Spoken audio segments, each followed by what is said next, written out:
تعالوا معايا ندردش شويه واحنا بنغير للجهاز ده ايفون 15 برو ماكس شاشه، والعميل كان مغير له الشاشه دي قبل كده وكانت كوبي، بس كانت مزهقاه في الاستخدام وما كانتش احسن حاجه. فانا في الفيديو ده هعرفك ازاي تختار ما بين الشاشات، وانت بنفسك بعد كده اللي هتقدر تحدد اذا كانت الشاشه اللي راكبه لك كوبي ولا اصلي، وهتقدر كمان بسهوله تفرق ما بينهم. اول حاجه يا صديقي بنبدا بفتح الجهاز، وهو اننا نفك المسمارين من تحت، وبما ان الجهاز ده كان مفكوك قبل كده فهو هيتفك معانا بسهوله. وفي حاله ان هو كان اول مره يتفتح لازم الاول نشيل ماده الوتر بروف اللي ماسكه الشاشه بالفريم. وعشان تبقى عارف في ثلاث انواع من الشاشات: شاشه كوبي اللي هي بتبقى اي بي اس تي اف تي، وشاشه او ال دي دي بتبقى اصلي بس مش التوكيل، وفي شاشه خلع من جهاز تاني. وركز معايا، وانا بخلع الشاشه بتسيب الفريم وبتطلع لوحدها، وده دليل على ان الكواليتي بتاعها ارضى مما تتخيل. وما انصحكش تركب الشاشه الكوبي الا في حاله واحده، لما تكون انت بس عايز الداتا من على الجهاز ومش هتستخدم الجهاز تاني. غير كده يبقى انت بترمي فلوسك على الارض، لانها هتزهقك في عيش، ما بين تاتش بيعلق، ما بين بتدي اوامر لوحدها، ما بين اضاءه بتتغير من وقت للتاني. فيستحسن لو انت بتستخدم الجهاز ما تركبهاش اصلا وتريح دماغك. دلوقتي بحاول اطلع الفريم من قلب الهاوسنج، وبما ان الشاشه مش اصليه فاكيد الفريم نفسه كمان بتاعها مش اصلي، وده طبيعي ان هو يحصل لانه بيكون عريض شويه عن الفريم الاصلي بتاع الشاشه الاصليه. باختصار يا صديقي، مهما كانت الظروف اوعى تركب لتليفونك شاشه كوبي الا في الحاله اللي انا قلتها لك في اول الفيديو. لو انت وصلت لحد هنا ولسه مش مشترك معايا في القناه، يا ريت تشترك وتفعل الاشعارات عشان يوصلك كل جديد.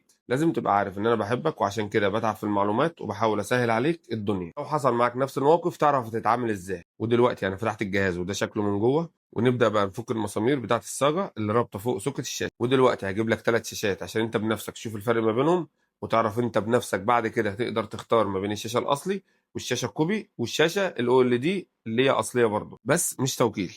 لازم تبقى عارف ان ممكن شاشه مش اصليه تكسرك تليفونك كله، وخاصه في الايفون. ولازم تبقى عارف ان بعض المصنعين اوقات بيختاروا خامات رديئه عشان يقللوا لك في التكلفه، وكمان بيعملوا تعديلات على الدوائر اللي بتبقى على الفلاته بتاعه الشاشه والتاتش، وكمان بيضيفوا مكونات بتاثر بالسلب على المذر بورد بتاعتك وبتخليها تستهلك بطاريه اكتر من الطبيعي. هتلاقي ناس كتير لاحظت الموضوع ده بعد ما ركبت شاشه في تليفونها مش اصليه، لان دلوقتي معظم الشركات بتستخدم الشاشه الاو ال دي او سوبر اموليد في السامسونج. الشاشه دي تكلفه تصنيعها بيبقى غالي جدا عشان يقدر يديك الكواليتي اللي انت بتشوفه في قلب التصوير وفي قلب الفيديوهات في قلب الشاشه. لما يجي حد يقول لك هركب لك شاشه اصليه ولقيتها بنص الثمن عند حد تاني بره، يبقى اعرف كده ان الشاشه اللي هتركب لك دي عمرها ما تكون اصليه، وهو في الحاله دي بنسبه 100% هو بيضحك عليك. فلازم تركز وتخلي بالك، لان التفاصيل الصغيره دي هتفرق معاك كتير وانت بتعمل اي صيانه لجهازك. هحكي لك موقف بسبب شاشه كوبي العميل صمم يركبها عملت له مشكله في بيته، ده بسبب ان التليفون قاعد يدي اوامر لوحده وبعت رسائل لمراته بالغلط. دول بقى يا سيدي ثلاث انواع الشاشات اللي احنا اتكلمنا عنهم، اللي هي الشاشه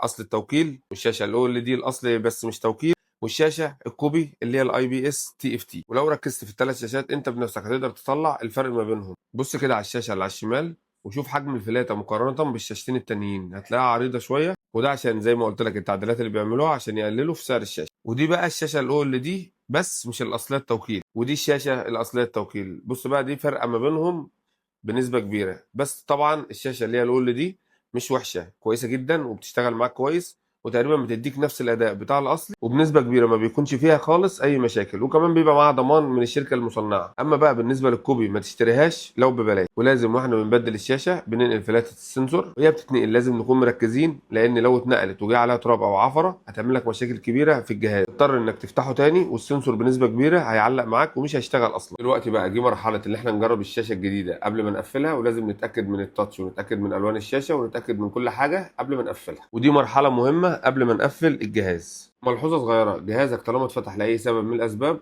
عمره ما يرجع تاني ووتر بروف. حد قال لك غير كده يبقى بيضحك عليك، وحتى لو قفلوا لك ووتر بروف في وقتها يومين ثلاثه بالكتير وهيرجع تاني ينفس معاك ولا كأنك عملت حاجه. ودلوقتي بجرب الوان الشاشه، وبصراحه انا اول ما فتحت الشاشه اتصدمت. ليه الالوان بتاعتها صفرة كده؟ كنت هكلم المستورد وارجع له، بس قلت اما اجرب كده اشوف يمكن الزبون مثلا مفعل اي خاصيه او اي خدمه، وفعلا طلع مفعل حمايه العين، وهو ده اللي كان عامل السبب بتاع ان الشاشه كانت لونها اصفر. وده الوان الشاشه الاصلي، وهي الوانها ممتازه جدا بالنسبه لسعرها بالنسبه للكواليتي بتاعها.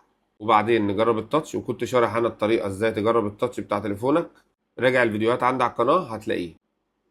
وبعد ما اتاكدت ان التاتش شغال كويس ما فيهوش اي مشاكل خلاص، والشاشه كلها شغاله كويس ما فيهاش اي مشكله، وندخل بقى على اخر مرحله. وبسبب المرحله دي بالذات ناس كتير قوي اشترت تليفونات واتضحك عليها، بسبب ان انت بتنقل الاي سي اللي عليه الداتا بتاعت الشاشه، وبكده لما هنيجي نشيك عليه على الكمبيوتر او على اي جهاز هيجي لي الجهاز ان هو ما بدلش اي حاجه خالص، هيظهر مسج ولا هيظهر اي حاجه زي ما انتم شايفين كده في الفيديو قدامكم. يعني انت ممكن تشتري الجهاز على انه ووتر بروف وما اتفتحش وما غيرش شاشه ويطلع برده مغير شاشة. وكله بسبب الاي سي ابن اللذينه ده. وكمان سهلوا الموضوع اكتر بالفلاته اللي بتركب تحت هنا، لان الموضوع الاول كان صعب وما كانش سهل ان حد يعمله، بس مع الفلاته دي بقى اسهل مما تتخيل. مبروك عليك، اشتريت احلى تليفون مبدل شاشه ومش هيظهر معاك اي مسج ولا هيظهر معاك اي حاجه. وبعدين نقفل الجهاز بقى تقفيل نهائي ونتاكد ان كل حاجه تمام ونرجع كل المسامير في مكانها. وعشان تبقى عارف ان في الايفون بالذات المسامير بتبقى ليها اماكن معينه، يعني ما ينفعش مسمار يركب مكان مسمار. اوعى تغلط الغلطه دي لان ممكن المذر بورد كلها تطفي معاك وما تشتغلش تاني. شوف بعينك الشاشه الاصلي وهي بتتقفل في الفريم بتتقفل بسهوله ازاي، ولا اكنك بتركب الشاشه التوكيل. ملحوظه، دي شاشه اصل جديد مش توكيل. ودلوقتي قفلنا الجهاز تقفيل نهائي ونقفل المسمارين اللي تحت، وبعدين نشيك بقى تشيك نهائي قبل ما نسلمه للعميل. ملخص الكلام يا صديقي، لو تليفونك فيه اي مشكله او محتاج يبدل اي حاجه مهما كانت هي ايه، ما تحاولش تدور على الارخص او تدور على اي فني يديك سعر رخيص، ان هي قاعده ثابته ومعروفه. لو السعر نزل يبقى الكواليتي كمان هينزل معاك. الفني اللي انت رايح تصلح عنده عمره ما يحط لك من جيبه، هو عايز يشتغل فهيحاول معاك باي حاجه ويعمل اللي انت محتاجه. لو هتصلح تركب الاصلي، ما ركبتش الاصلي يبقى دور لك على تليفون جديد، لان تليفونك مش هيكمل معاك، لو كمل هيزهقك في عيشتك. انا بقول لك الكلام ده بناء عن تجارب كتير حصل. دلوقتي معظم شركات المحمول بتعلي في سعر قطعه الغيار وخاصه الشاشه عشان تصعبها على الفني وتصعبها على المستهلك، وتحطك اجباري ما بين اختيارين، اما تشتري شاشه جديده ب 90% من ثمن الجهاز او تشتري تليفون جديد. عشان كده بنبهك انك لازم تستخدم سكرينه تكون نظيفه. يعتبر دلوقتي اغلى حاجه في اي جهاز هو الشاشه. تقع في الفخ وتركب سكرينه ضد الكسر، ركب سكرينه تكون مقاومه للكسر، وما تناقش السكرينه لان الخامه بتاعتها تكون تقيله وما تكونش بتتكسر. لازم السكرينه عشان تعرف ان هي كويسه تكون بتتكسر. كان معاك اسلام بسيوني من مستشفى رواتف، اتمنى تكون استفدت من الفيديو، واللي اتكسر يتصلح.